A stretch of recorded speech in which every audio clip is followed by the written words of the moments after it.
From the Cox Business Convention Center in beautiful downtown Tulsa, welcome to the 95th Annual Oklahoma Hall of Fame Induction Ceremony.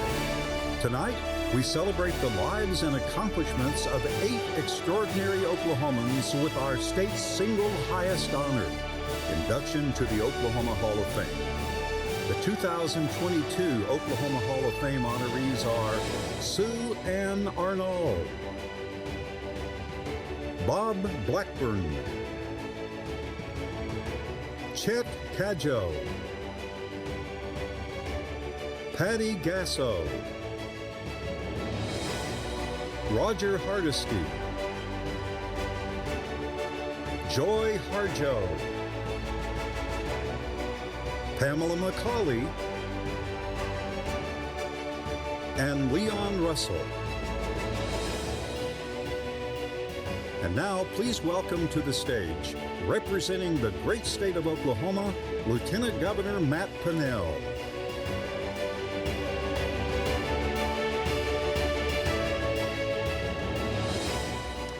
Good evening, and welcome to the Oklahoma Hall of Fame induction ceremony. I'm honored to be with you this evening and represent the greatest state in the nation. That's right. As we induct tonight's honorees, induction into the Oklahoma Hall of Fame is the highest honor an Oklahoma can receive. And tonight's class is definitely worthy of that honor. Their contributions are varied. They come from every corner of the state and represent a broad field of work. But they all have one thing in common. They are all proud Oklahomans. That's right. This will always be one of my favorite nights of the year. I think we can all agree when we leave this event, we stand a little taller, we're inspired to give and to do more, and we are excited for the future of our state. Tonight is a reminder of Oklahomans' determination. It reminds us of our own sacrifices and achievements. It unifies us, it celebrates us, and it inspires us. It reminds us why we are all proud to be Oklahomans. So on behalf of the state of Oklahoma, congratulations to tonight's honorees. You have set the bar very high. Now it is my pleasure to introduce to you tonight's Masters of Ceremonies, Oklahoma Hall of Fame members, Becky Dixon and J.C. Watts Jr.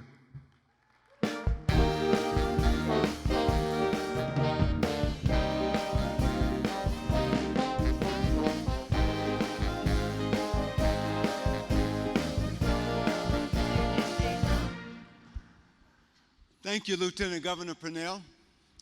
You know, Becky, hearing him talk about induction to the Oklahoma Hall of Fame and there being no greater honor an Oklahoman can receive, it reminds me how privileged we are to wear this medallion.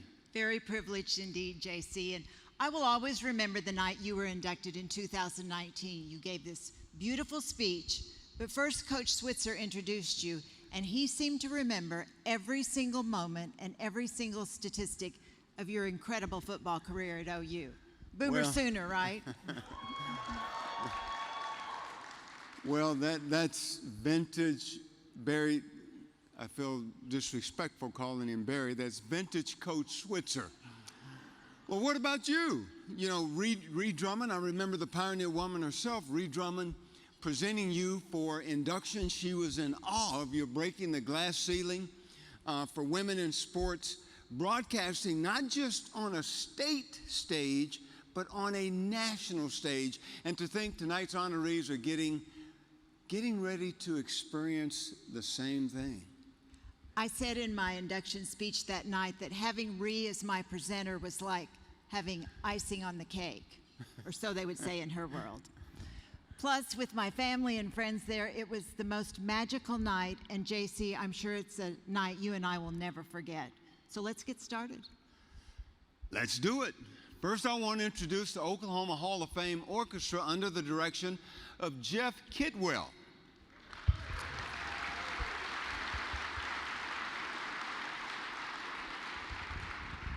With the focus on vocal performance, Kristen Olmstead earned her bachelor's in music degree from Oklahoma City University, where she currently is working towards her master's. She also happens to be the marketing associate for the Oklahoma Hall of Fame and the marketing specialist for Painted Sky Opera. Please stand for the singing of the national anthem by Kristen Olmsted.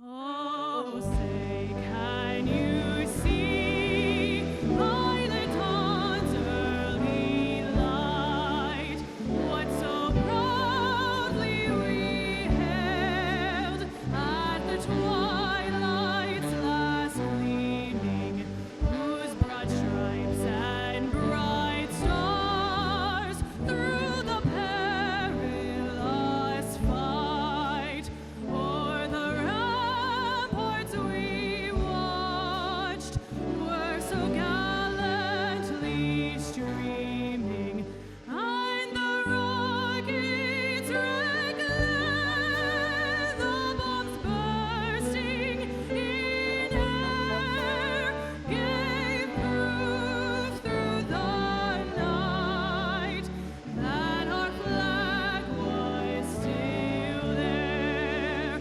Oh, say does that star-spangled banner yet wave o'er the land of the free and the home of the brave?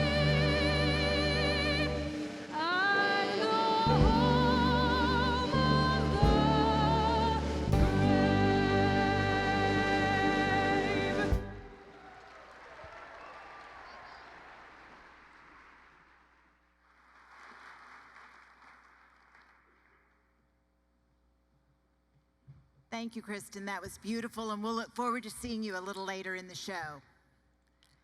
Our first presenter is the pride and joy of Coweta, Oklahoma. She is also the first woman to be named president of Oklahoma State University. Ladies and gentlemen, please welcome Dr. Kayse Shrum.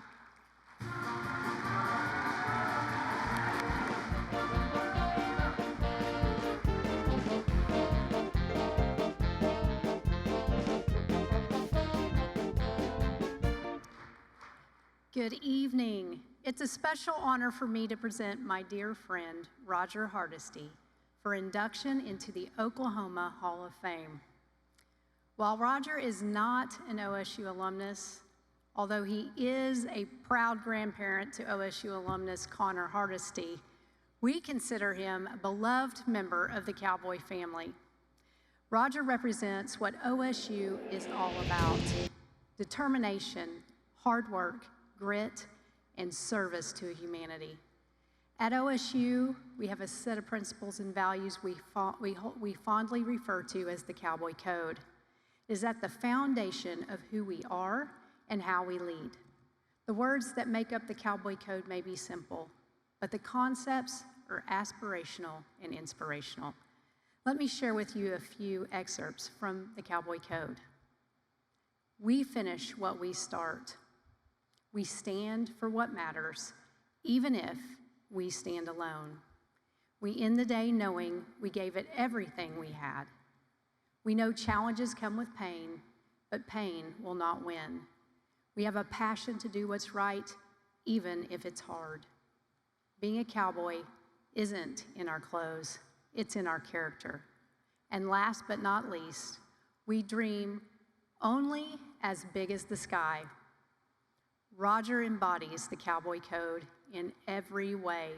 He grew up on a farm in a small rural community where he worked the land alongside his parents and brother and learned the value of hard work, from baling hay to taking care of the mules and donkeys. You're not going to find a harder worker than Roger. He's usually the first person in the office and the last to leave. Roger knows that the road to success is paved with hard work, resilience, and determination. Growing up in Fort Cobb also taught Roger the importance of taking care of his family, friends, neighbors, and community. When tragedy befell some dear friends, Roger dropped what he was doing and flew his plane to Canada to personally bring them home to Tulsa. Roger takes care of the people he loves. He also takes care of the community and the state he cares deeply about. In Tulsa, he has supported the arts, homelessness, health, education, and youth development. He believes not only in investing in pressing needs of today, but also investing in the grand challenges of tomorrow. At OSU, his generosity is fueling biomedical research in brain science and substance abuse, so that one day, Tulsans and Oklahomans alike can be freed from the shackles of addiction. Roger has lived his life by the cowboy code. He is a person of great character and integrity and believes that a handshake still matters and a person's word is their bond. He'll always finish what he started. He's undeterred in the face of difficulty and knows that work doesn't end just because the sun has set. And there's no one that has dreamed bigger than Roger Hardesty.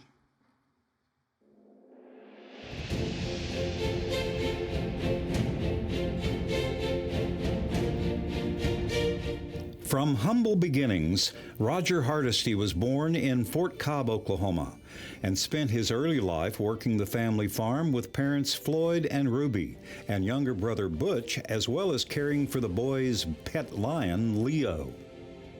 After relocating with the family to Tulsa, Hardesty began making his mark on his new hometown.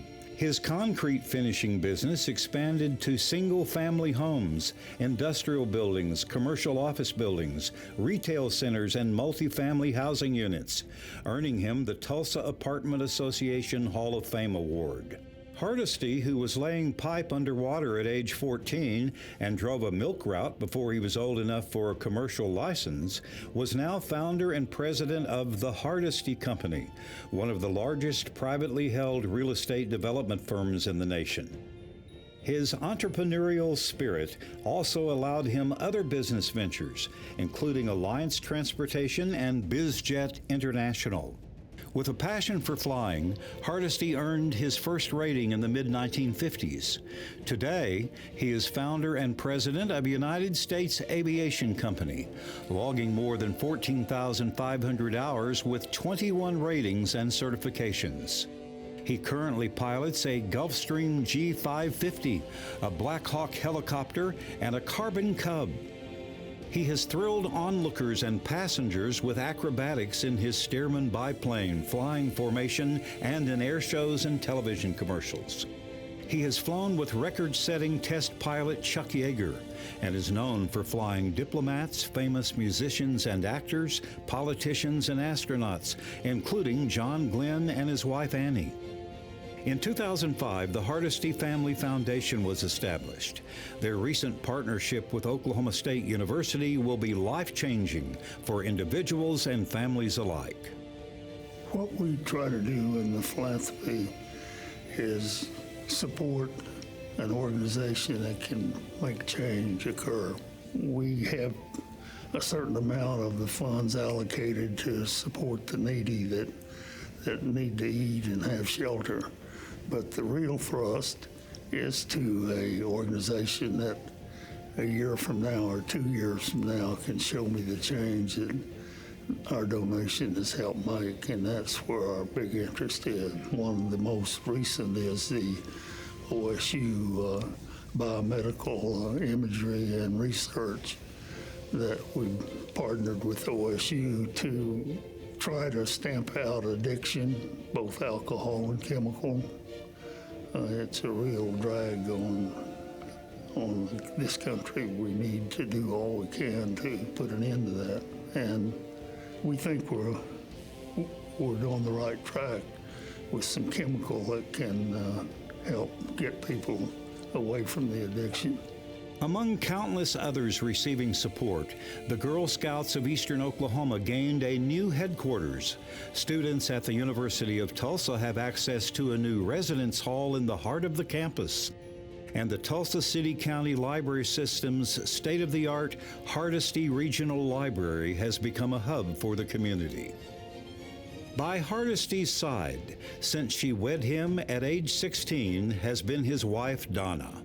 They met at a high school basketball game, and he will tell you none of the adventure, success, and philanthropy would be possible without her. The family grew with the births of daughters Debbie and Michelle, followed by grandsons Alex, Connor, and Paul. An avid outdoorsman, whether hunting in Denmark, on safari in Africa, or cruising with the Rolex Riders, soaring to new heights has been and will continue to be the mantra for Roger Hardesty.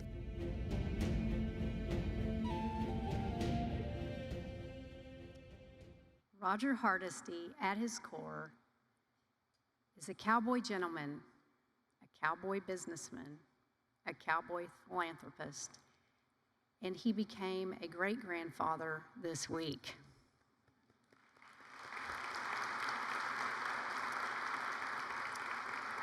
Ladies and gentlemen, Roger Hardesty.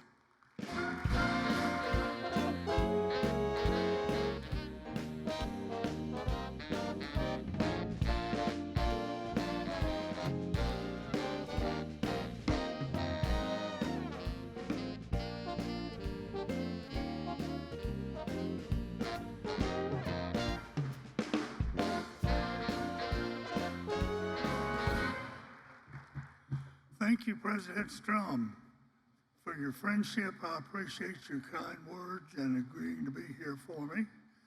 Coeda must be proud of this lady. I want to thank my incredible wife, Donna, for standing by me every step of the way since I was 15 years old. I could not be prouder of my children and grandchildren. Their support and love adds dimension and meaning to my life. I want to thank Marilyn Cox, who is my friend and was my assistant for 39 years. There are countless people in this room and city that got me to this point. It's through the work of the foundation that I try to repay all those in the community and all the good fortune that was bestowed upon me. Thank you to the Hall of Fame for making tonight possible. I'm not one to often look backwards, and this process has afforded me the journey to reflect such a full and wonderful life. Thank you.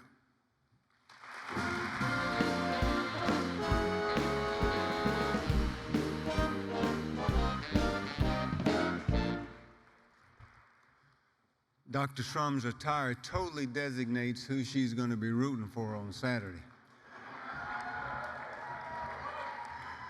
Congratulations, Mr. Hardesty, and thank you so much for your generosity. And now it's my pleasure to introduce Dr. Mildred Randolph, veterinarian, retired professor, and daughter of an Oklahoma Hall of Fame member, the late Dr. John Montgomery. Please welcome Dr. Mildred Randolph.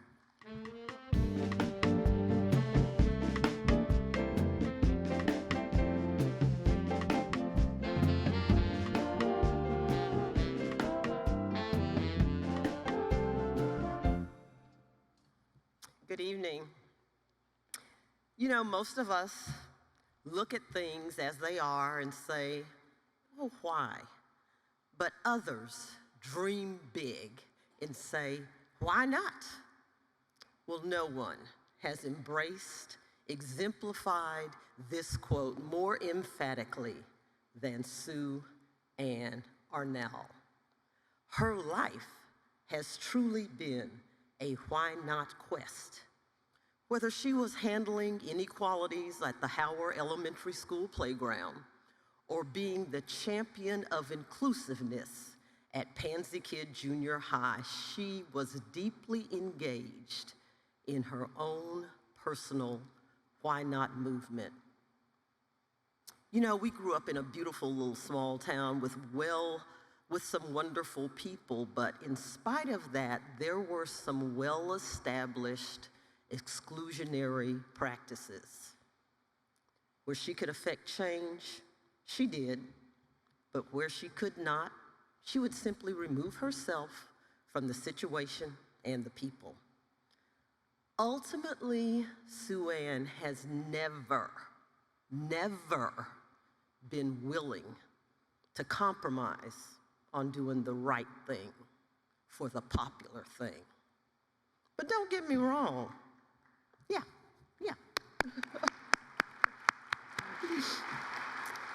But don't get me wrong. Her why not quest wasn't always about social justice. Sometimes it was just about she and I not being ordinary, and always about us living our best lives. For example, go back to the woods. Your team ain't got no spirit and your coach is no good. No, that wasn't quite the cheer that we were sent to OU cheerleading camp to learn, but yeah, we kind of stole it from a HBCU homecoming, but why not? She was the one that had so much empathy that she faithfully went to her grandmother's house for lunch every day instead of eating with me and the rest of our friends. She was the one that assembled this unique group of friends that included a gay white male, a Native American, and myself. Not too much now, but we're talking mid-70s. And you know, the unique thing is, none of us were trying to make a statement. We were just living our lives, laughing, and sometimes crying together. Well, guess what? Those why nots added up, and they soon became the wait until's. And then those wait until's took shape, and they form the enactable possibilities for the Arnall Family Foundation. Oklahomans, we are extraordinarily blessed to have this brilliant, beautiful, revolutionary for justice in our state.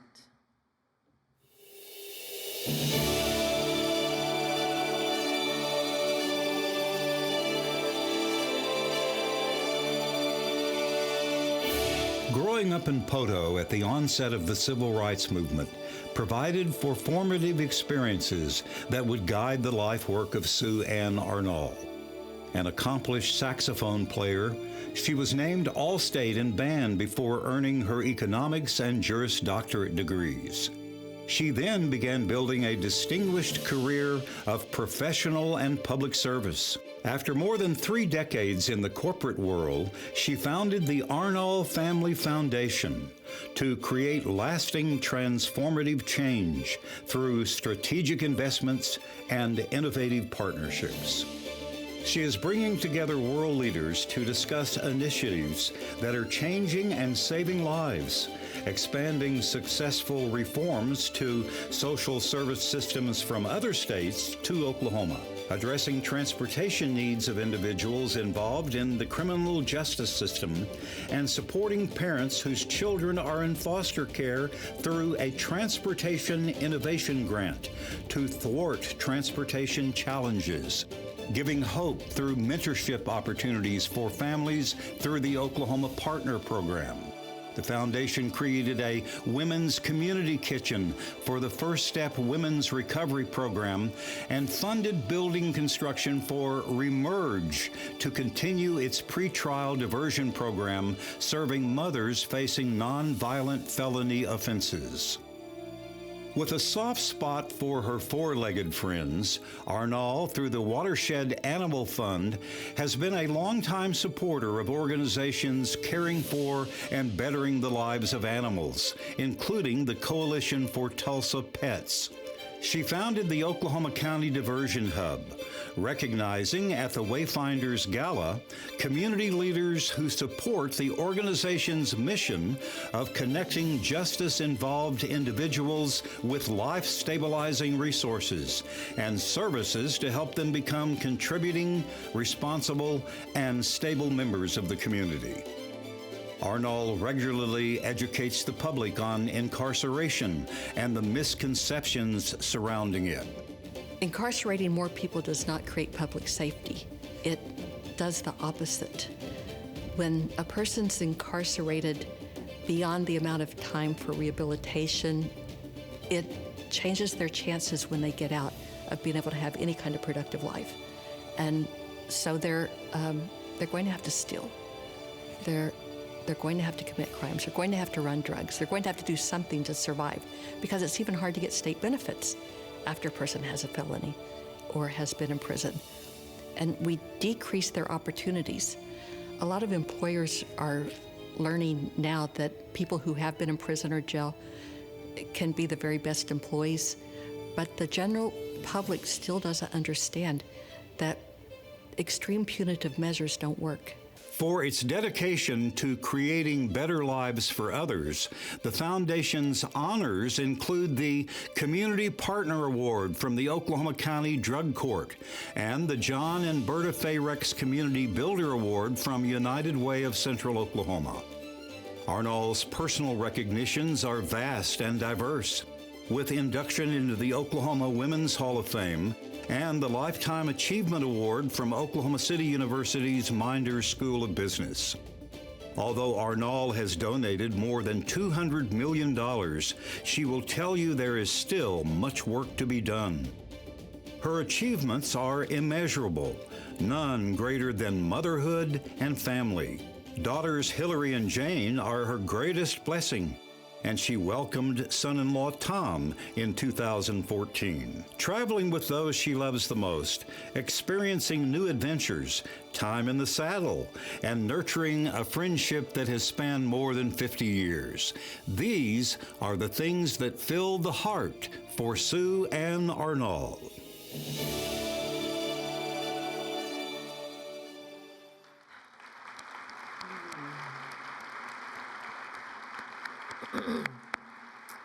I am extremely grateful to present my first friend, but my forever sister, our honoree, Sue Ann Arnall.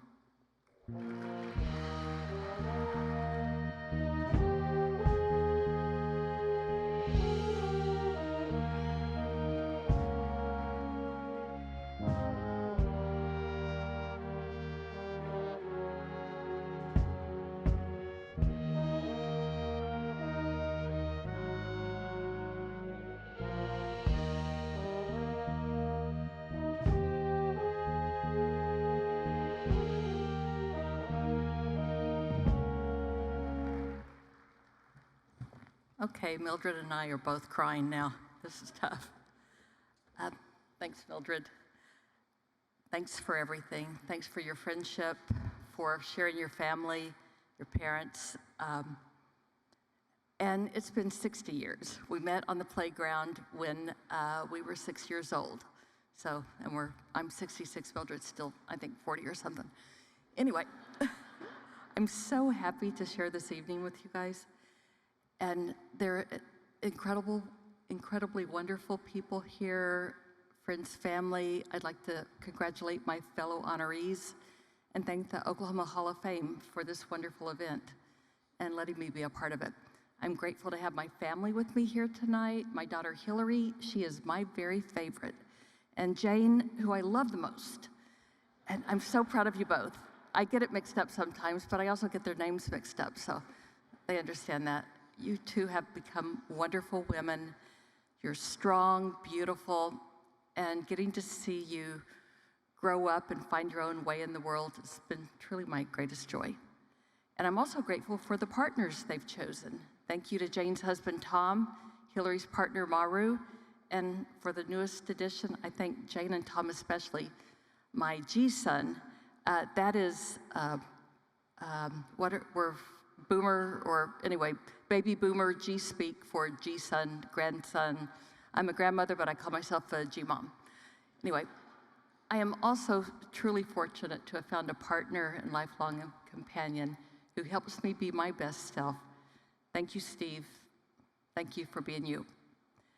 There are many people who have inspired me on my journey through life, and I'm grateful for all of them.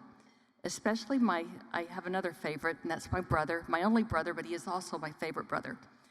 And my co-workers at AFF, I thank you so much for making dreams a reality, implementing some of these crazy ideas we have.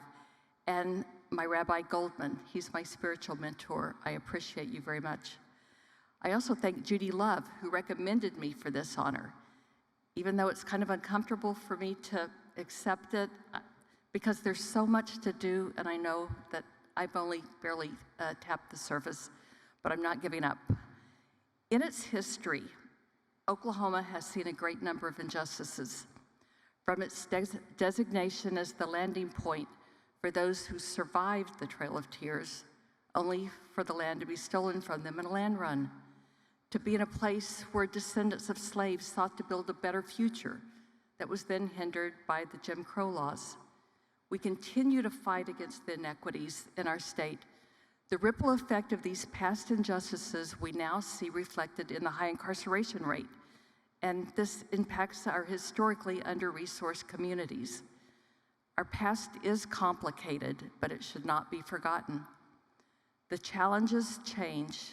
They've changed over the last 40 years for Mildred, 60 for me, but this resilience that we have in Oklahoma, it's required in order for us to get to where we all want Oklahoma to be. Oklahoma's greatest triumph is the resilience of its people.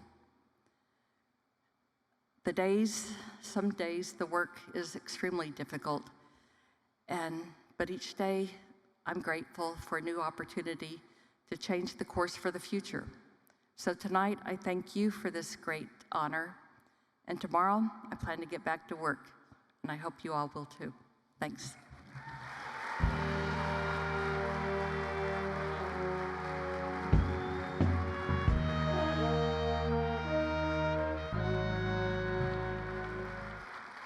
Thank you, Ms. Arnall. Your message is so powerful. Our next presenter is an attorney and former adjunct professor. Please welcome to the stage, Clark Musser.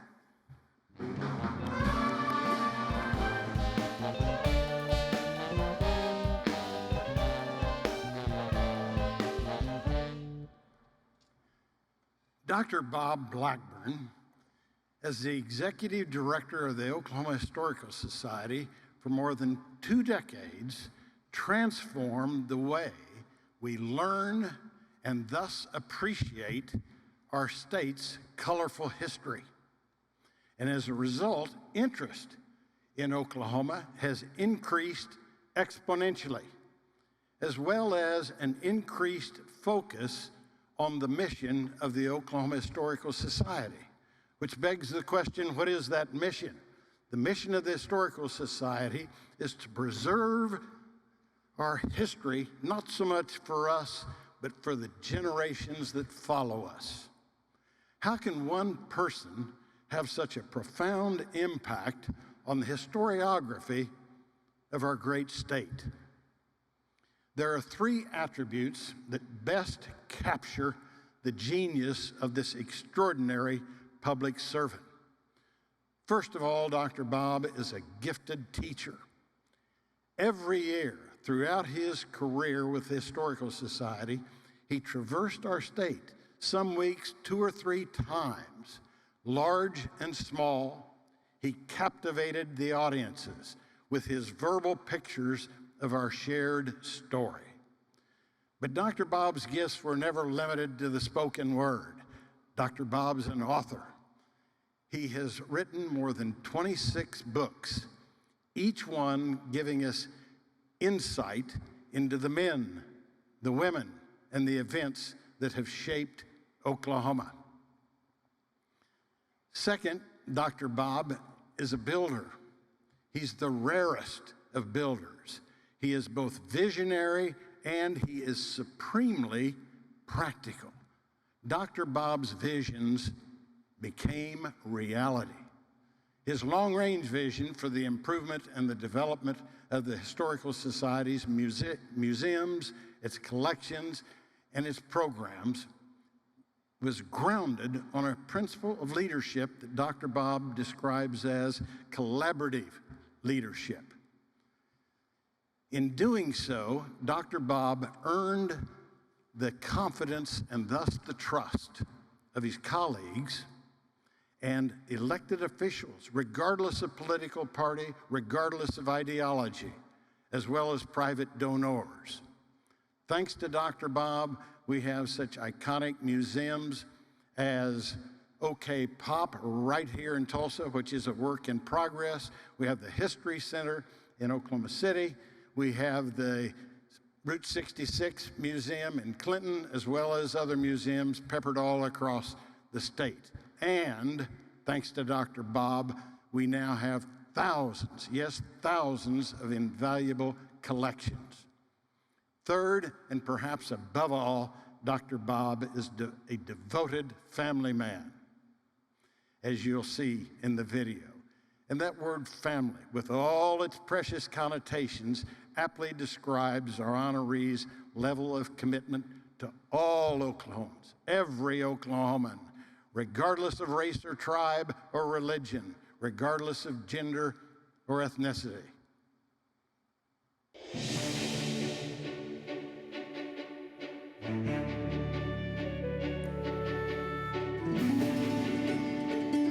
Bob L. Blackburn is the firstborn child to Bob Blackburn Sr., a World War II veteran and Oklahoma Highway Patrolman, and television personality Ida Blackburn, known as Miss Ida on Romper Room and later Ida B on the show named for her. Blackburn grew up in Edmond, graduated from Putman City High School, and earned his bachelor's degree from Southwestern Oklahoma State University and his master's and doctorate degrees in history from Oklahoma State University. He joined the Oklahoma Historical Society in 1979 as editor of the Chronicles of Oklahoma before being named Deputy Executive Director and Executive Director, a position he held until his retirement in 2021. With more than 30 sites statewide, the OHS system of museums has experienced higher standards and greater efficiencies under his leadership, while the research collections have grown exponentially. Today, through the digital portal Gateway to Oklahoma History, everyone has access to millions of searchable newspapers, photographs, and family records. In 1998, Blackburn, commonly referred to as Dr. Bob, announced plans for a new state museum. Leading the planning efforts, construction, and exhibit acquisitions, the Oklahoma History Center opened to the public in 2005. An affiliate of the Smithsonian and the National Archives, to date, more than 1 million visitors have explored the 215,000 square foot museum and research center. One of his last endeavors with OHS was the planning for and announcement of the Oklahoma Museum of Popular Culture in Tulsa. The state's preeminent historian, Dr. Bob takes great pride in sharing Oklahoma's rich history and heritage. He is the authority for state historical documentaries, as well as a much sought-after keynote speaker. For decades, Dr. Bob has spoken to groups and organizations an average of 85 times per year. He instills in others the importance of understanding all of our history to make the greatest positive impact on the Oklahoma of tomorrow. We have to make sure that we embrace all of our history and not selective parts that serve our particular purposes at the time. The minute we start taking pieces of this puzzle out, and I call the state as a mosaic, really. Everyone's story, your story, my story, it's a little piece of the mosaic, but once you get more pieces of the mosaic in, the farther away you get, the more clear the picture becomes.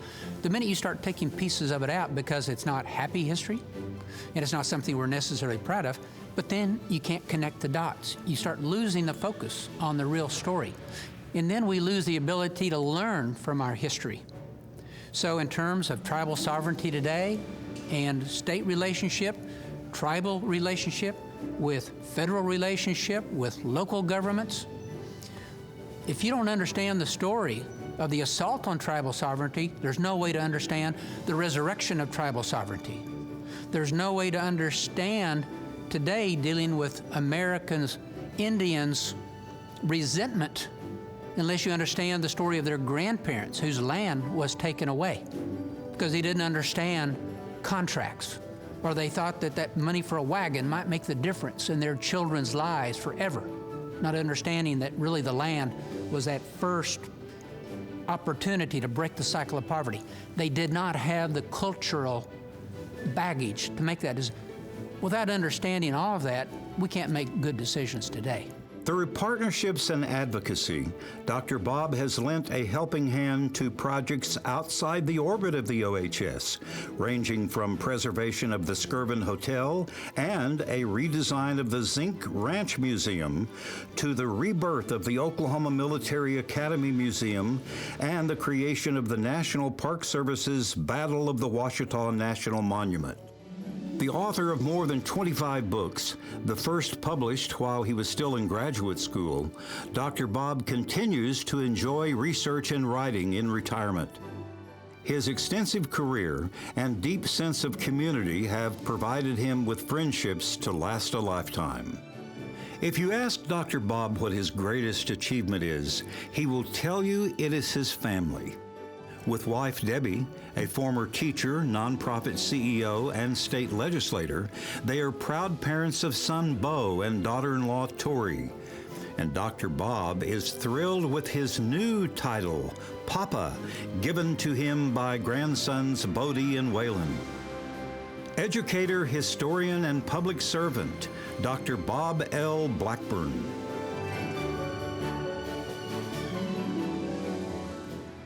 Ladies and gentlemen, it's my honor to present Dr. Bob Blackburn for induction into the Oklahoma Hall of Fame.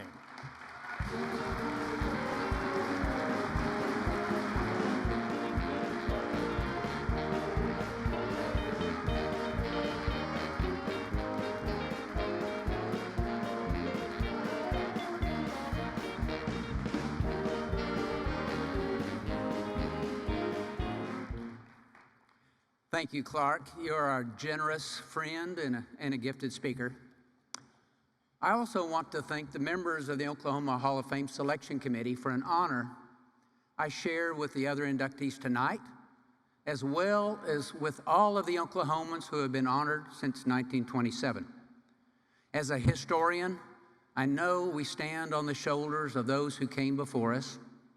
The Oklahoma spirit shined brightly through the words and deeds of Will Rogers, the probing search for truth by Angie DeBow, the exploration of new frontiers by Tom Stafford, and the quest for justice by Clara Looper. For more than 40 years, I have been fortunate to learn from and work with a long list of mentors and colleagues. And as each of you know, we rarely achieve deeds on our own. We are strongest when we are part of a community, weakest when we look only for our own self-interest. As I look back on my career, I see people who faced challenges with me, seized opportunities with me, and shared a satisfaction that we accomplished something together. Many of those people are in this room tonight. You know who you are. While others, some gone from this world, are alive in my memories. Last, I want to thank my wife, Debbie, my son, Bo, my sister, Betty, and all of my friends and relatives who are sharing this night with me. I am proud you're a part of my life. Thank you.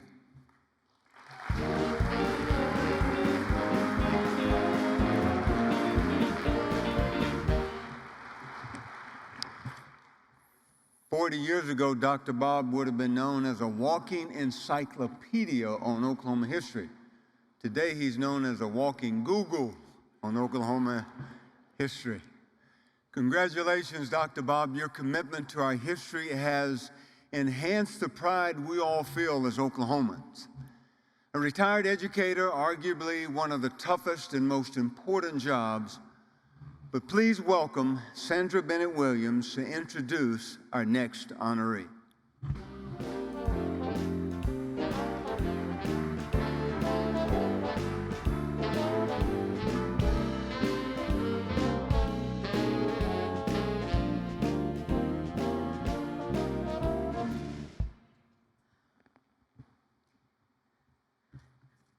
A teenage student walked into my class at Emerson Outreach High School.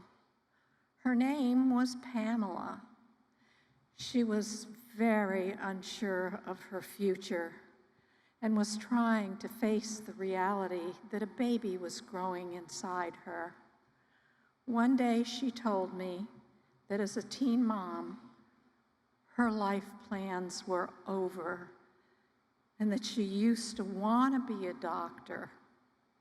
Today, I can still see the surprised look on her face back then when I said, "You can still be a doctor." Pam's precious daughter, Nettie, somewhere out there, was born near the end of that school year. The next year, Pam graduated from Douglas High School. Then she attended Rose State, a college student. There was something unique about her, even back then. She came often back to my classroom to share her experiences as a new college student with the other girls still there. She wanted those teen moms to consider a college education. She was like a teacher. She taught them the concept of overcoming hardship, the hardship of being a teen mother, by refusing to accept the hardships. Pam went on to the University of Oklahoma, yet she continued coming home to Emerson. Eventually, not too long in time, she got a grant to support her assemblies for our students and some of the students of another school, to recognize her story and what she had achieved, and that they would say, "You know what, Mrs. Bennett, if she could do it, then I can do it." Pam named her program the Motivation of Moms. She also made the dreams of other teen moms possible by awarding scholarships as soon as she became a paid engineer out there in the world. Today, many of those girls who were teen moms back then also have earned college degrees, something nobody ever thought could happen. And many of them got medical certifications thanks to Pam sharing her experiences and her resources, those scholarships. At OU, Pam earned her bachelor's degree, her master's degree, and then her PhD. She became an industrial engineer, first African-American woman to do so from OU.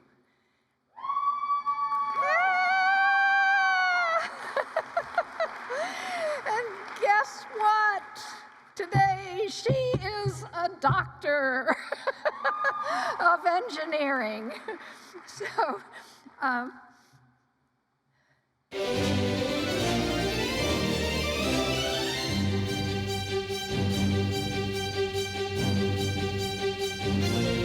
From Oklahoma City, Pamela McCauley grew up in a home where life principles and faith were the framework.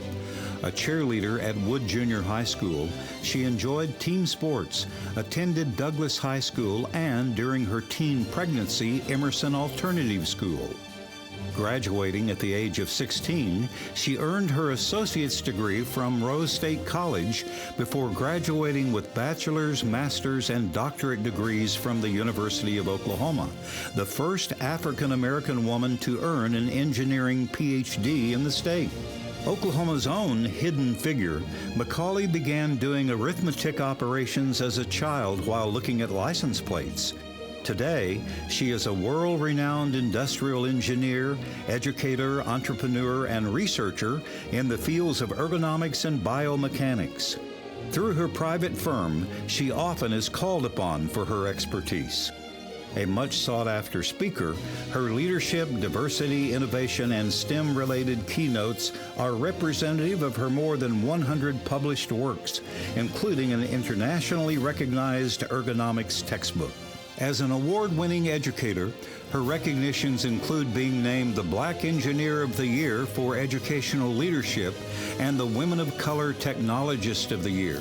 The National Science Foundation chose her to lead the Innovation Corps program to prepare scientists and engineers to accelerate the economic and societal benefit of projects and discoveries toward commercialization. Her book, Winners Don't Quit, serves as an inspiration to others as she shares her experiences as a young mother chasing her dream of becoming an engineer. And she is an advocate for others to achieve their dreams. I didn't even know what an industrial engineer was when I was younger. So I had never met a female engineer, much less a black female engineer. The fact that I've been given these opportunities and to go into these places and to be an entrepreneur, to own an engineering firm, to serve as a program director at the National Science Foundation where for the Innovation Corps, where we're trying to show people how to innovate. The door to those opportunities have not been open wide enough for enough people. And so I feel like I've spent my career with a parallel goal, in addition to my engineering activities, but a parallel goal where I am constantly looking at how can I open the door of opportunity or create an awareness about engineering for little girls, for people of color, for people in rural communities who maybe never seen an engineer. How can I now do this for people who want to own businesses or don't know that the National Science Foundation has $50,000 that you can apply for to evaluate your idea, that's your money? How do we change the dynamics so we have more of us in this country getting access to these amazing opportunities? And that's something that is always on my mind. I've spent a lot of time throughout my career making sure that I am not the last one that looks like me to enter that door. And I think I would want people to know that I did that. McCauley's honors, both professional and personal, are immeasurable. Her journey is an inspiration to countless young women and men. And by her side, through it all, has been her family, providing the support and encouragement that has allowed her to achieve her dreams and provide the same to others. Creating endless opportunities is the legacy of Dr. Pamela McCauley.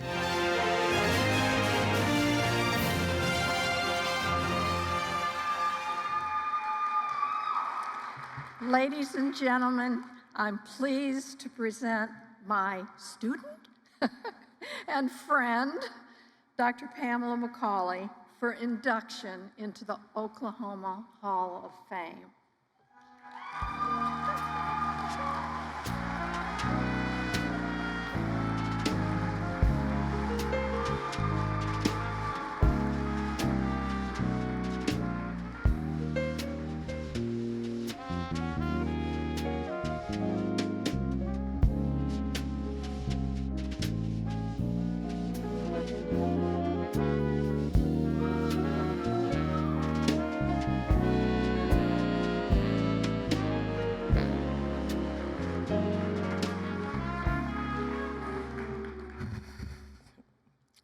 Thank you so much, Ms. Bennett. I love you so much. It's one of the greatest honors of my life to be standing before you as an inductee into the Oklahoma Hall of Fame. It is both humbling and a joy to be part of the tremendous impact that the Oklahoma Hall of Fame is having in our community. I want to thank my wonderful friends and colleagues for your support throughout my career. I thank my mentors, Mrs. Bennett, Dr. Howard Adams, Dr. Badiru, Dr. Purswell, and so many others for your wisdom and guidance throughout my career. I also want to express my appreciation to my Wilson College of Textiles colleagues at the North Carolina State University, where I presently serve as Associate Dean. I am especially grateful to Selena Williams and Dean David Hinks. I want to thank my parents, the wonderful Maurice McCauley, who told me I was smart ever since I was a little girl and that I should be a doctor, and my mom, LaFrance McCauley, for always being my inspiration. I am so grateful this evening to have my Uncle Jesse and my Aunt Gloria here. Thank you so much for your continued love and support. I thank my sisters, my brother, my cousins who are more like sisters to me, and my amazing sister friends that I've developed over the years of my career. You are all sisters of my heart. Thank you all for constantly supporting me, lifting me up when I had those down moments and when I didn't believe that I could. Your love and support means more to me than you will ever know. And I also want to thank my beautiful daughter, Annette, and my son-in-law, Nate, for constantly being there with their love, support, and laughter. Finally, I want to thank my amazing husband. It took me long enough to find you, honey, but I got you. Johnny Michael Sr., thank you for your constant support in my career and accepting the many changes and challenges that we face along the way. I love you with all of my heart. I am so grateful for the experiences, the educational opportunities, and the life lessons and loving relationships that I have gained from my beloved state of Oklahoma. I have to say this, I have been blessed, friends, to be recognized in so many different arenas as a Fulbright Scholar, Jefferson Science Fellow with the Department of State, and so many other places, but nothing feels as good as being loved at home.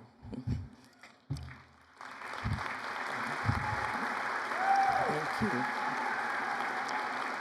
I am profoundly, profoundly grateful to God and to all of those who have walked this path with me. I thank the Oklahoma Hall of Fame from the bottom of my heart for this tremendous honor, and I love you, Oklahoma. Thank you.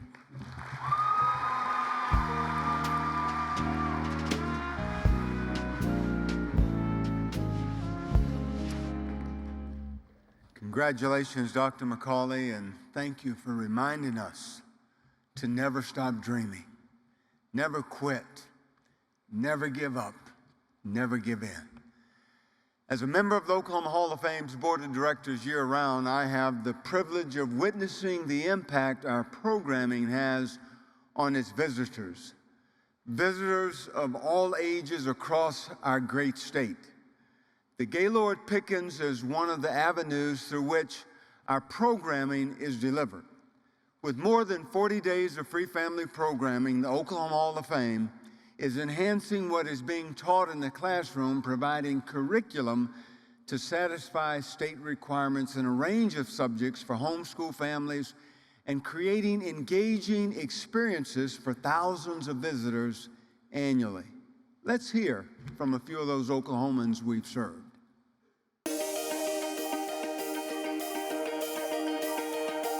During COVID and Discovery Days online, that was a lifesaver when we were stuck at home and my daughter, some groups would have Zoom activities with like 600 people if you did some online things and she got no interaction. This was a small group where she actually knew the other kids, knew the teachers, and then when we started coming back, then the employees here at the museum knew her face and knew her name, and she loves that when she can walk in and people know her and say hi to her. I've learned a lot about amazing people here. I have learned about many people I didn't even know exist, and I have learned many things by doing the activities, the arts and crafts, like the time when we did like the ballerina. I learned how to draw one, and now when I draw the ballerinas, I do them better. We were upstairs one day looking at the pictures and the different stories of the people, and that's something he's not just going to learn every day in school about. My most favorite thing, I guess, that he said was, "Mom, how do I get to be here one day?" And I simply told him, I said, if you do something with the most passion you can that you love to do, then maybe one day you'll end up here as well.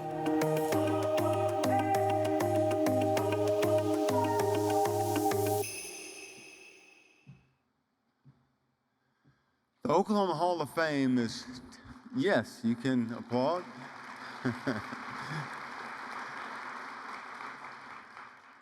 The Oklahoma Hall of Fame is telling the story of Oklahoma's people every day, committed to meeting the needs of every visitor. By being here tonight, you are supporting the wide range of programming we offer, including scholarships, free field trips, publishing, online programming, statewide outreach, and so much more. But if you want to increase your support and make an even bigger impact in the lives of your fellow Oklahomans, please find the QR code on the back of your program and make a donation tonight. And yes, I'm begging. As the Temptations would say, I ain't too proud to beg. So for those in the television audience, visit our website at oklahomahof.com. Every single donation makes a difference. And I know there's 100 different things you can give to, and I would hope that if you have a little bit extra at the end of the year, you would remember the Oklahoma Hall of Fame. On behalf of the officers, directors, and staff, thank you for making all that we do possible.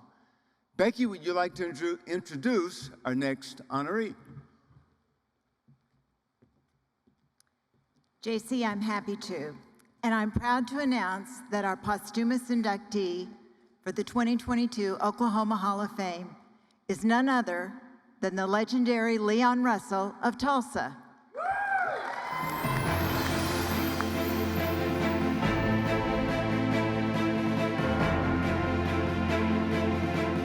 From southwest Oklahoma, Claude Russell Bridges was born in Lawton. From an early age, and with the keen ability to play by ear, he was drawn to music and the family piano. By the time he was a teenager, he had mastered multiple instruments. And after relocating with his family to Tulsa while still in high school, he began playing in local nightclubs with the Accents. The band caught the attention of Jerry Lee Lewis, and the group joined his tour. Within just a few years, and going by the name Leon Russell, he had made the move to Los Angeles, California to pursue his music career. He formed the Fencemen with fellow musician and former high school classmate David Gates.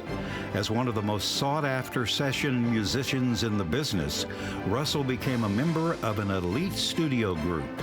The Wrecking Crew backed the biggest names of the 1960s, including the Beach Boys, Frank Sinatra, Aretha Franklin, and Bob Dylan. They were often referred to as the most famous band you didn't know you loved.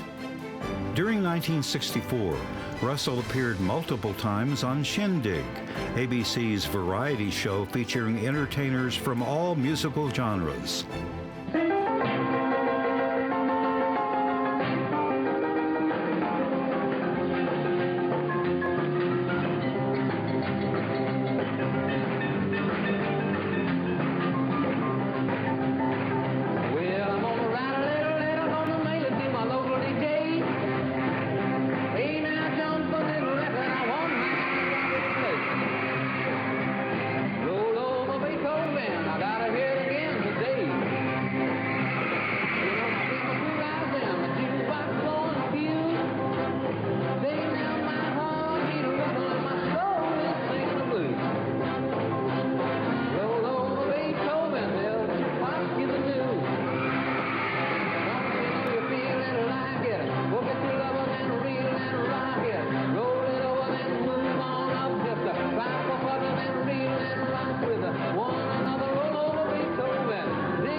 Already respected for his talents as an arranger, producer, and composer, it was during his time with Viva Records that he honed his songwriting skills, penning multiple hits including Everybody Loves a Clown for Gary Lewis and the Playboys.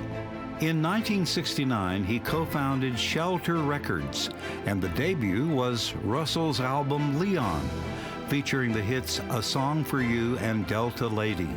It reached number 60 on the Billboard 200. As lead guitarist, pianist, and music director, Russell pulled together more than 20 musicians for Joe Cocker and the Mad Dogs and Englishmen tour. Russell performed songs of his own, and the live album went to number 2 on the Billboard 200. In just more than a decade after arriving in California, Leon Russell was a superstar. The next several decades were filled with in-studio and live sessions, rigorous tour schedules, album releases, founding new record labels, benefit concerts, and collaborations. In 1973, he recorded his first country album, followed by Volume 2 and a Best Of. During his career, he released more than 30 albums and recorded over 400 songs. His awards and honors include Grammys, an induction to the Rock and Roll Hall of Fame and the Songwriters Hall of Fame.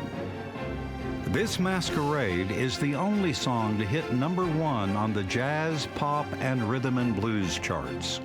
Are we really happy with this lonely game we play? Looking for words to say,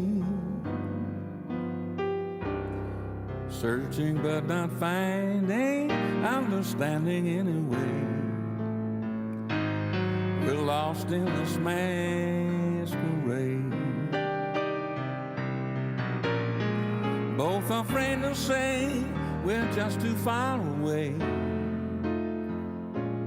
from being close together at the start.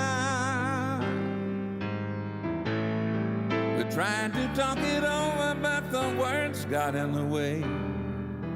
We're lost inside this lonely game we play. Thoughts of leaving disappear each time I see your eye. No matter how hard I've tried to understand the reason that we carry on this way.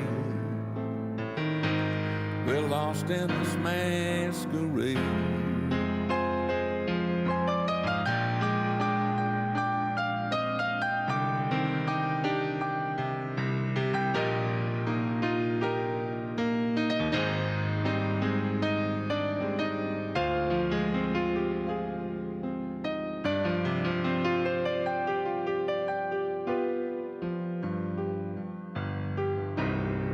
Thoughts of leaving disappear every time I see your eye.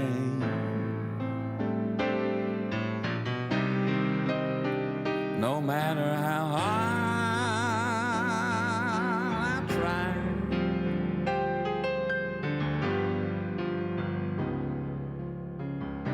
to understand the reason that we carry on this way.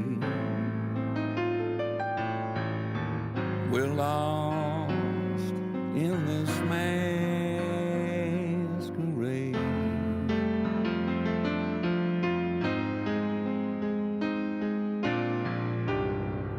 We could just start over, but it's so hard to do when we're lost in a masquerade.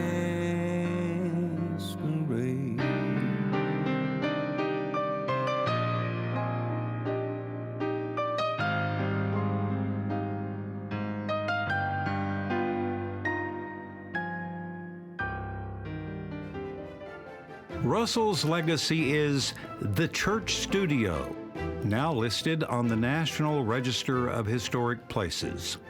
It is the sanctuary of sound he created with the 1972 purchase and built it into a world-renowned recording studio and home to Shelter Records. The father of the Tulsa sound and master of space and time, Leon Russell.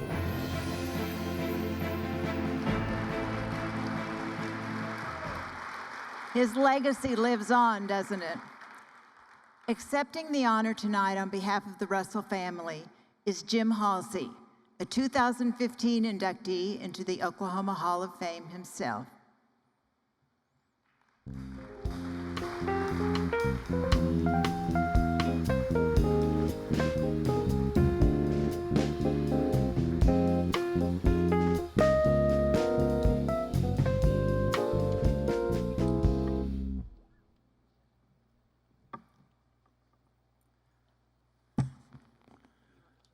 I thank you. What an honor. Thank you, God. Thank you, Creator. On behalf of Jan and the family, I'm accepting this greatest honor of the state of Oklahoma in recognition of one of the truly great artists of all time, Leon Bridges Russell. And what an honor that I had to be his friend and to work with him. God bless.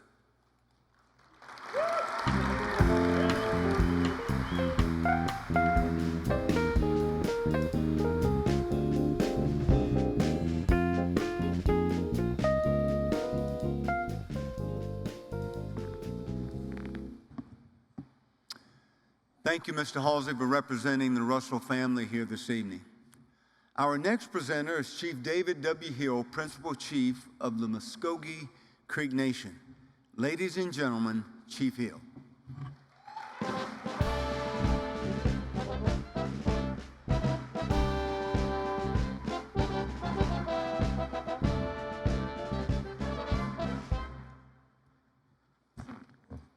Hishtash, Dungo. What a special honor and privilege it is to be here this evening in support of Miss Joy Harjo. When I was first elected Principal Chief, it really didn't sink in what a big deal it was until Joy contacted me and said she'd like to write a poem specifically for my inauguration. Only then I knew I had made it. Simply put, Joy is one of those celebrated citizens in the history of our nation. We are proud of her accomplishments, her significant influence in the fields of Native art and music, and her advocacy for Native people and youth across the globe. Joy continuously demonstrates her commitment to our communities and the advancement of our culture through participation in traditional and ceremonial events, and through creating opportunities for mentorship and arts education for our youth. Generations of young Muscogee women will look up to her example and believe in their aspiration that their biggest dreams can come true. Her tenure as the U.S. Poet Laureate has exhibited the class, dignity, and the strength that we've come to know her through her arts and her advocacy. Her life's work has honored our Muscogee language, culture, and traditions while connecting to the hearts and spirits of people around the world. Her writing, her music, and her legacy are a heartfelt of genuine telling of the Muscogee condition and the values we hold as Muscogee people.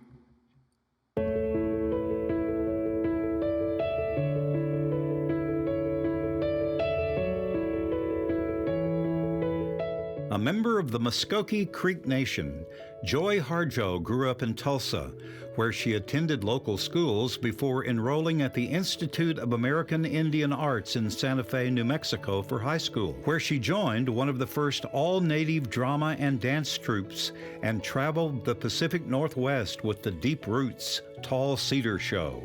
Embodying the gifts of her ancestors, she began writing poetry with the University of New Mexico's Native Student Organization and went on to earn her MFA at the Iowa Writers Workshop.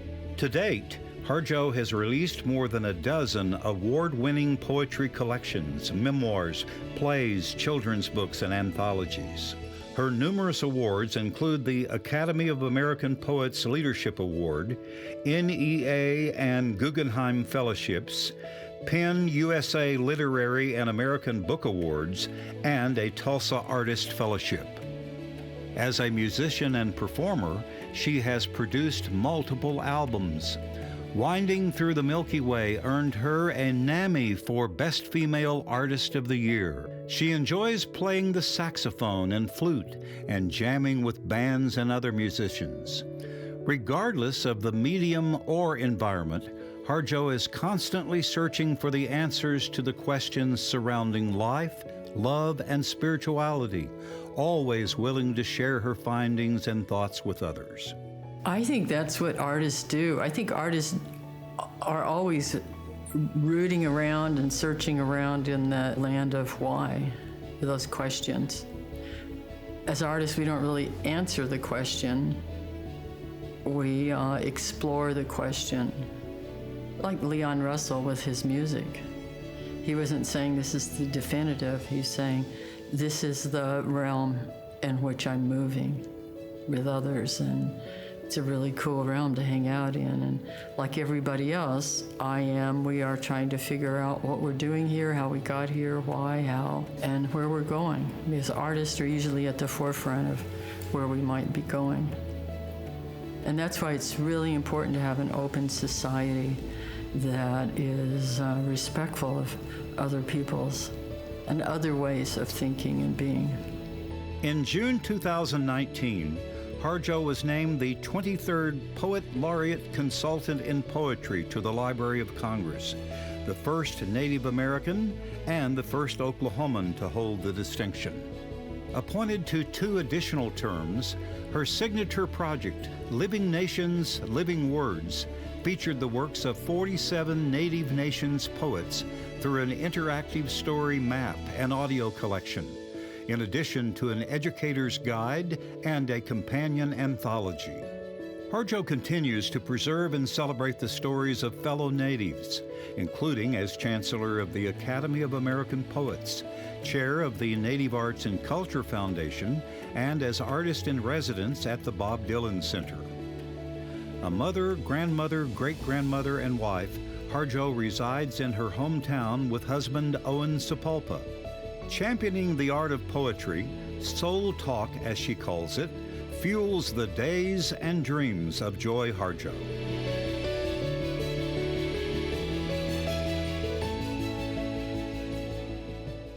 Poteau, Joy, for all of you have done. It is my great honor to induct you into the Oklahoma Hall of Fame.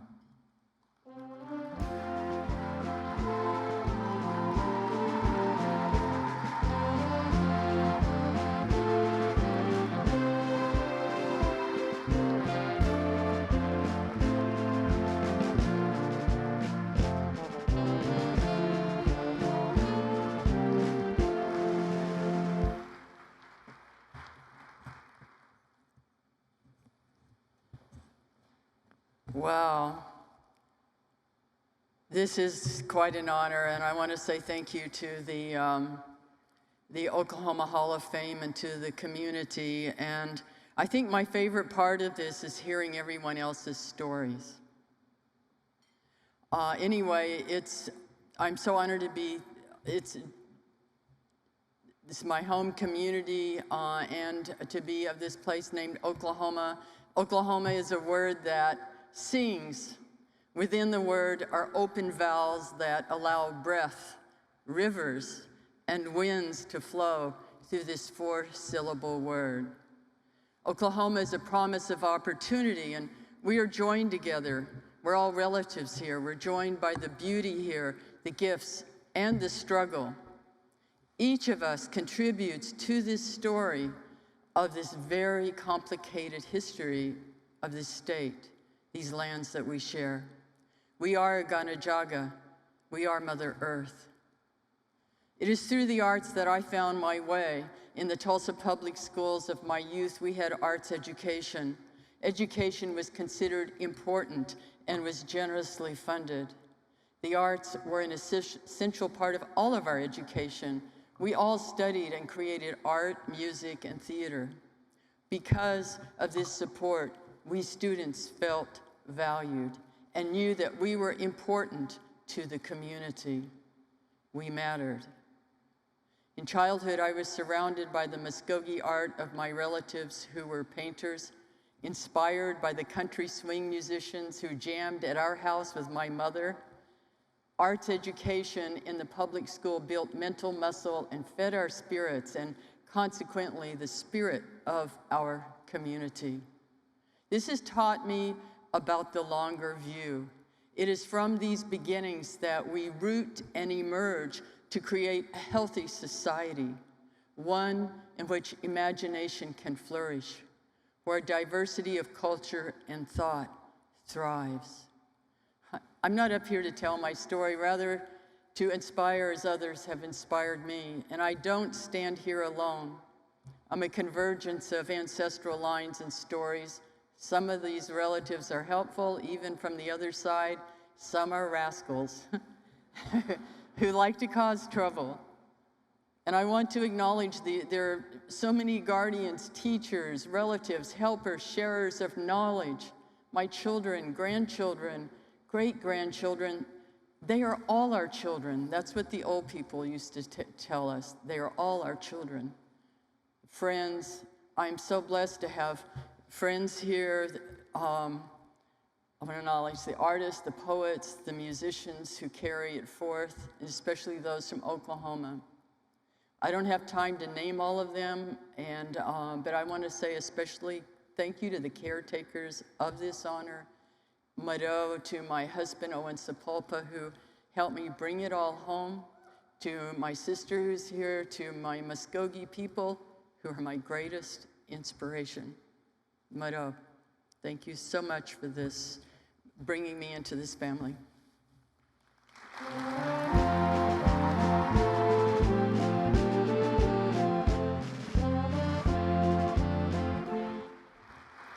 Congratulations, Ms. Harjo. Your words have inspired us for many years, and we thank you. Our next presenter is the president and CEO of the Tulsa Area United Way, and she's a very good friend of the Oklahoma Hall of Fame. Please welcome Alison Anthony.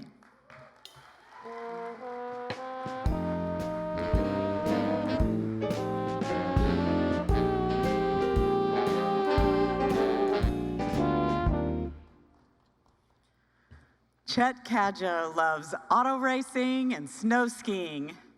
And like the skiers and the race car drivers he admires, Chet works with speed, efficiency, a great sense of fun, and a laser focus on the course ahead. But what truly drives Chet, even more than fast cars, is leading a company that provides opportunities for employees to grow and succeed. So if you ask Chet what revs his engine as Quick Trip CEO, you'll be talking about store employees faster than a Quick Tripper can give you change for your taquito and a big cube. Chet speaks with an authentic, open heart and joy about Quick Trip's 25,000 employees and their families. He is humbled by their dedication to excellence and never misses a chance to celebrate their accomplishments, whether an employee's new car or new baby. And Chet and Kayse have personally comforted many employees grieving with them during heartbreaking loss. We were recently together at a Quick Trip United Way event to announce an enormous fundraising achievement by their own employees. The campaign chair, Aisha, had worked so hard to the end, closing a gap, but she did it. And I watched Chet put his hands on her shoulders, look right into her eyes with tears in his, and tell her how proud he was of her, how he knew she could do it all along. Tulsa would be a really different place without these trusted and empowered employees in our community, motivated and inspired to be part of Chet's Quick Trip family and to make our community stronger for all families. Quick Trip is incredibly generous, donating 5% of net profits to charitable organizations. For our United Way campaign alone this year, store employees in the Tulsa area donated more than $740,000 to this community. It's amazing.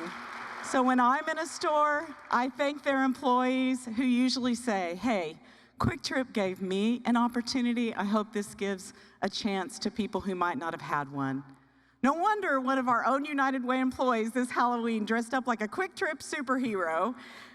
And no wonder Chet would rather be in a store than any corporate boardroom, partly because he doesn't much like wearing long pants, true, but because he understands that working with people you love, working at Quick Trip, is a pathway for families to thrive and make every Quick Trip community stronger.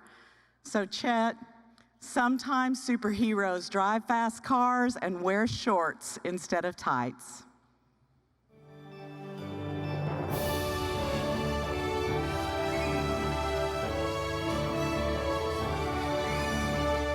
Chet Kadieux was born and raised in Tulsa, enjoyed his time on the diamond as well as the pitch, and graduated from Jenks High School before earning his business degree from the University of Tulsa. It was during high school that Kadieux first began working for Quick Trip, the company founded by his father Chester in 1958. From sweeping the floors and taking out the trash to chairman and CEO more than 30 years later, Kadieux rose through the ranks, learning every aspect of the business and always remembering his father's advice, if you're not taking care of the customer, take care of those who are. Quick Trip has been recognized as one of Fortune's 100 best companies to work for in America and is valued at more than $10 billion. Kadieux is often recognized for Quick Trip's community support and successes. However, he is quick to point out that it is the guys and gals in the red shirts who do all the work that make the rest of us look so good. And it is their successes that provide Kadieux the greatest sense of achievement. I'm proud of the achievements that Quick Trip has made by the opportunities that we've created for Quick Trip employees to find success. And for people who don't work here, I know that they're probably kind of like, oh yeah, pull this finger, whatever, but we track incessantly our success rate in creating opportunity for people. And all the decisions that we make are based around this core purpose of providing an opportunity for Quick Trippers to grow and succeed. And so that shows itself in all kinds of different ways. If I'm in a store and an employee tells me they just bought their first house, that brings me and all Quick Trippers great joy. If I'm in a store or in a warehouse or in a facility support shop and that's our maintenance guys and gals, I'm one of those and someone tells me that their retirement plan just added a comma, that's a Quick Trip term for they just crossed $1 million, and that brings me enormous satisfaction to hear that someone got to put their kid through college and that they're the first one from their family to go to school. Those are awesome achievements that we have achieved together as a team, and I'm very proud of those. From annual days of caring and supporting armed services personnel, including title sponsor for the Folds of Honor Quick Trip 500, to internal activities such as office dog sledding and rewarding team members for their dedication and achievements, Quick Trip is community. And Kadieux is always ready to get in on the action and the fun.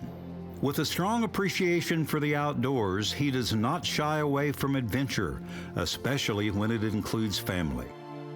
From his father, Kadieux learned the importance of being present in the lives of his children, daughters Maddie and Jessie. With wife Kayse, he takes every opportunity to support a worthy cause and make new memories.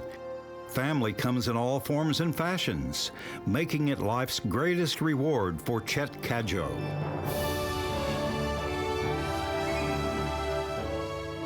Ladies and gentlemen, please help me celebrate the newest member of the Oklahoma Hall of Fame, community superhero Chet Kadieux.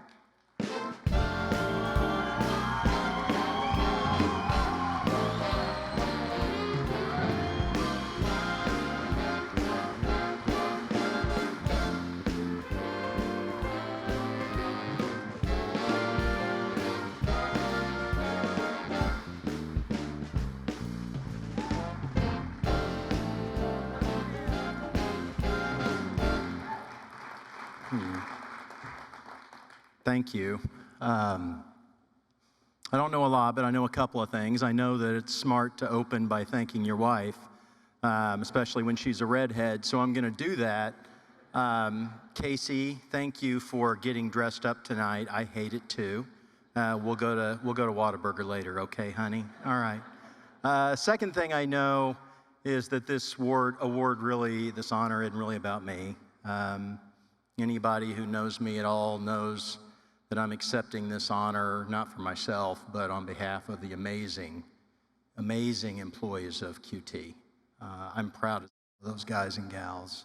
And I don't want you to get me wrong. Yeah.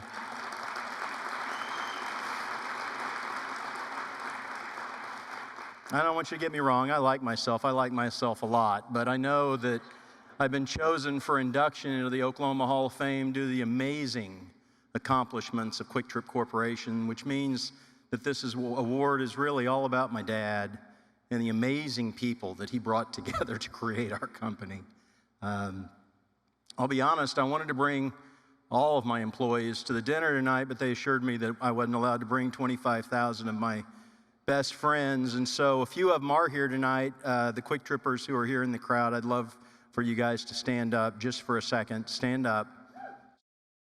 All right. All right, sit back down. We got to keep things moving. Sit down. I want you guys to know that my guys and gals work so hard, and they care so much. They strive every day to be the best, to never be satisfied. They do what's best for Quick Trip instead of themselves, and they focus long-term instead of thinking about short-term reward. And above all else, they insist on doing the right thing every day, every single day. It's humbling. They genuinely care about the company, and they care about each other. They just care. It's a little nauseating. I am so lucky to get to work with them every day. And that's not lip service. I genuinely mean it. They're an inspiration to me, and I care about them in a way that I can't possibly put into words, especially in front of a bunch of people I don't know, because I'll just break down and cry. And so on behalf of the 25,000 men and women of Quick Trip Corporation, I accept this honor. My guys and gals are without a doubt worthy of induction into the Oklahoma Hall of Fame. And I sincerely appreciate you guys recognizing them as such. As for my daddy, he was inducted 20 years ago tonight, so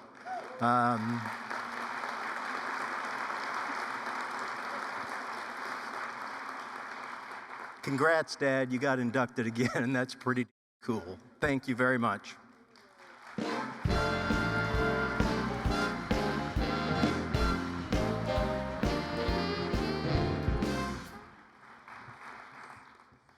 We all have our reasons for stopping at Quick Trip, and I've got two that are very important. One, the employees are really nice, and nice still works with me. And two, they have great apple fritters. So you combine nice with apple fritters, you hold the paper, I'll move the pen, I'm in. So, Mr. Cadieux, thank you so much for being such a valuable corporate asset to our state. Our final presenter this evening knows his honoree extremely well. In fact, he asked her for a hand in marriage. With over 40 years' experience as an educator, coach, and athletic administrator at the high school and Division I level, and the assistant general manager of the new Oklahoma City Spark, Oklahoma's first professional women's fast-pitch softball team, I introduce Jim Gasso.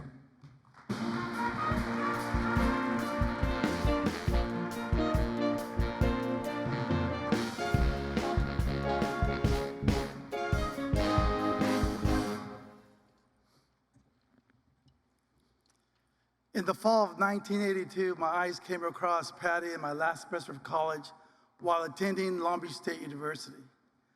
After a brief meeting, thanks to my brother Alex, I remember being very impressed. But of course, I didn't want Patty to know that.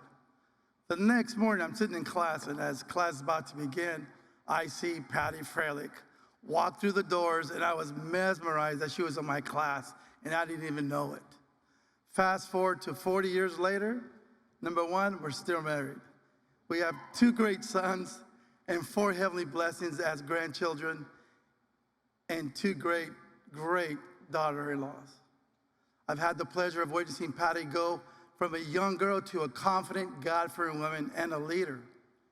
Patty is the definition of hard work, dedicated to perfecting her craft, and handles stressful situations with poise and grace. She is driven to succeed and has the ability to bring people together. When God puts people together, there's always a reason that we don't know or understand at the time. We came here 29 years ago on a mission that we didn't quite understand. All we knew was that she wanted the opportunity to coach at a Division I university. Coach Gasso was prepared for this mission. Her prior experience had seen her elevate the players around her in the sport of fast-pitch softball. I knew deep in my heart that she was going to be successful at the University of Oklahoma. Patty had put in a lot of sweat equity because women's athletics wasn't properly funded at that time. All she wanted was the opportunity to make it happen. God has blessed our lives so much more than what we understood at the time when we made the decision to move to Oklahoma, and now it's our home. We have afforded the opportunity, we've been afforded the opportunity to not only win championships, but to win hearts and spread the gospel through this platform, and for this we are so grateful. Soli Deo Gloria.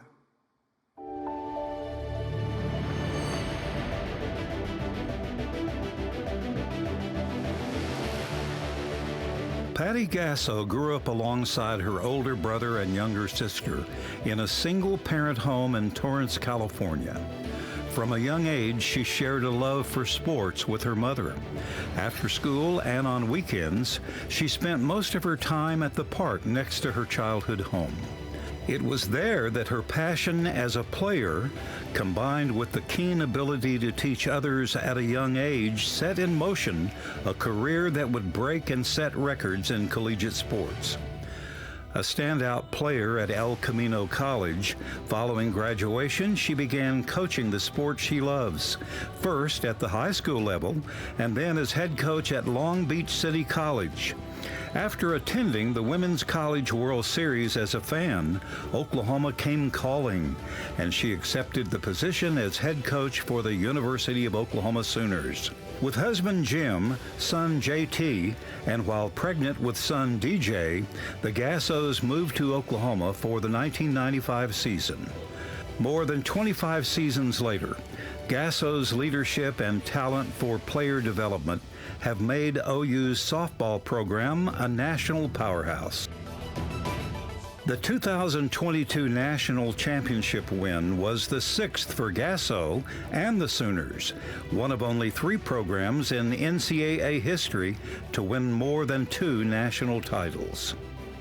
The Sooners previously had claimed the national title in 2000, 2013, followed by an invite to the White House by President Barack Obama, 2016 and 2017, the first back-to-back wins, and in 2021. Gasso's overall collegiate coaching record exceeds 1,500 wins, with more than 1,300 at the University of Oklahoma alone. And she's led the Sooners to the Women's College World Series over a dozen times. She knows well the commitment and sacrifice needed to remain on top. This job is 365 days a year, and I don't feel like this is a job.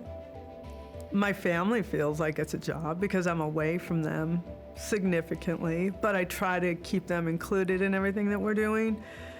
But my attitude, I'm such a competitor, and once you're at the top, that's all you want, because it feels good to say you're the best. So to be the best, you gotta outwork the best, and that's what our motto is. So I'm out recruiting constantly. I don't take a break. When you need a break is right after the World Series, and that's when camps happen, recruiting happens, transfer portals happen, go out and travel all over the country recruiting, and then you're finishing up around August, and here comes your team back again, ready to roll, and we are like running on empty. So it's a big sacrifice. It takes a lot to want to stay there but I've got a great group of coaches and support staff that allow us to do it and have fun doing it. So it just doesn't, I've done this so long because it doesn't feel like a job to me. It's my passion. For Gasso, academics are important. Her players have received academic all-conference honors and been named academic all-American. Gasso's honors include Big 12 Coach of the Year, named a top 5 Division I head coach by Softball America, and induction to the Oklahoma Sports Hall of Fame. Softball is a family affair, carrying on the commitment to family modeled by her mother. From the early days of coaching to the Hall of Fame career Gasso has built with the Sooners, her family always has been her biggest cheerleaders. While some encourage from the sidelines, others are integral members of the coaching staff. The Gasso family is all for one and one for all, regardless of the demands or schedules, allowing dreams realized for legendary coach Patty Gasso.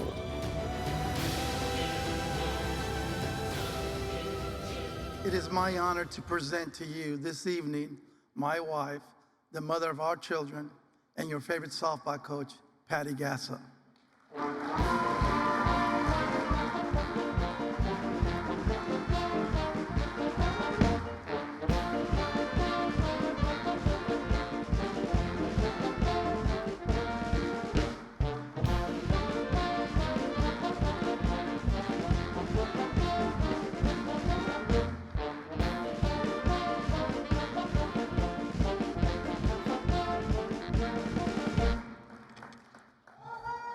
Thank you.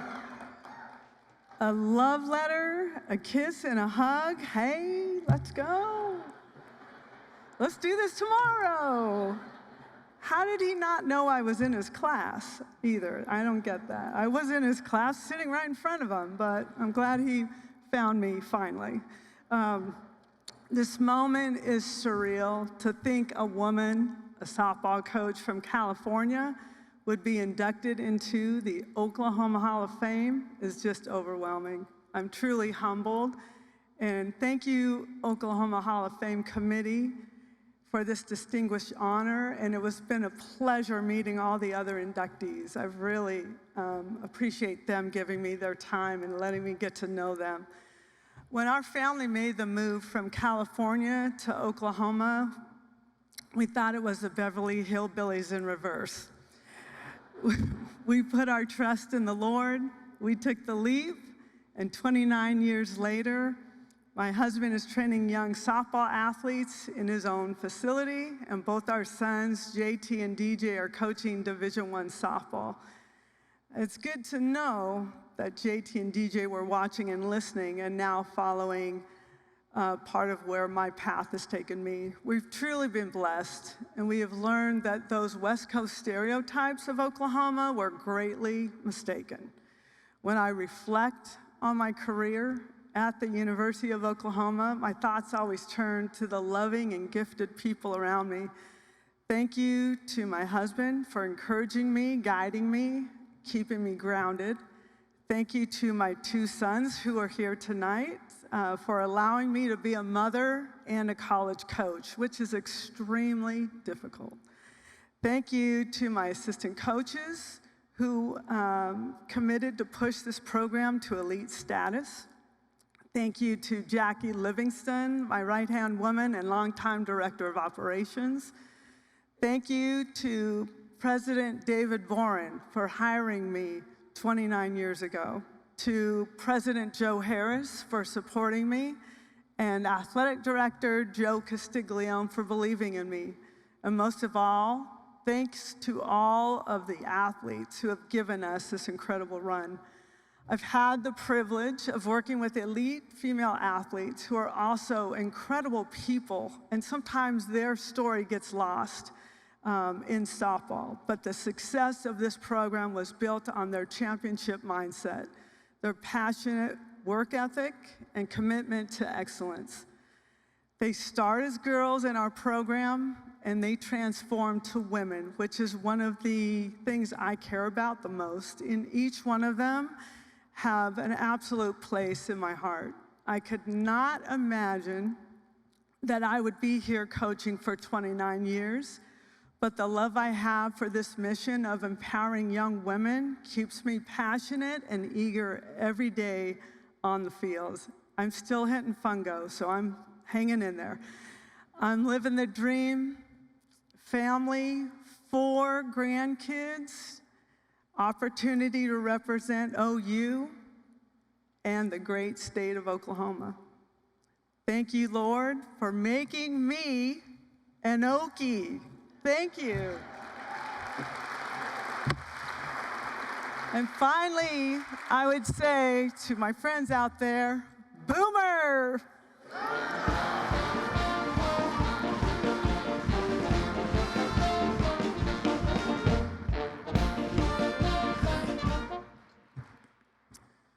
You know, Becky, I've had the privilege of being around some pretty good coaches, and we've seen some pretty good coaches here in the state of Oklahoma. I think there are coaches that I've had, that I've played under that has such a special sauce. Coach Switzer, I think Mike Gundy has a special sauce when it comes to coaching, and I don't think there's anybody that has a more special sauce than Patty Gasso. And Coach, we are tickled that you are a Sooner. Congratulations on your induction, and Boomer Sooner. So anyway. Well, Becky, the induction of the class of 2022 is in the books, and the 95th annual Oklahoma Hall of Fame induction ceremony is coming to a close. This event is by far my favorite, and every year I leave more inspired by and in awe of the contributions of my fellow Oklahomans. And our inductees tonight remind us of why this place that we all call home, but the rest of the world calls Oklahoma. They remind us that we really do live in a pretty special place. JC, I think we've certainly proven once again that Oklahoma's greatest resource truly is its people. And I'm so proud to be an Oklahoman. But before we say goodnight, I'd like to invite Kristen Olmstead back to the stage along with our 2022 honorees to lead us in the best state song ever. Good night, everyone.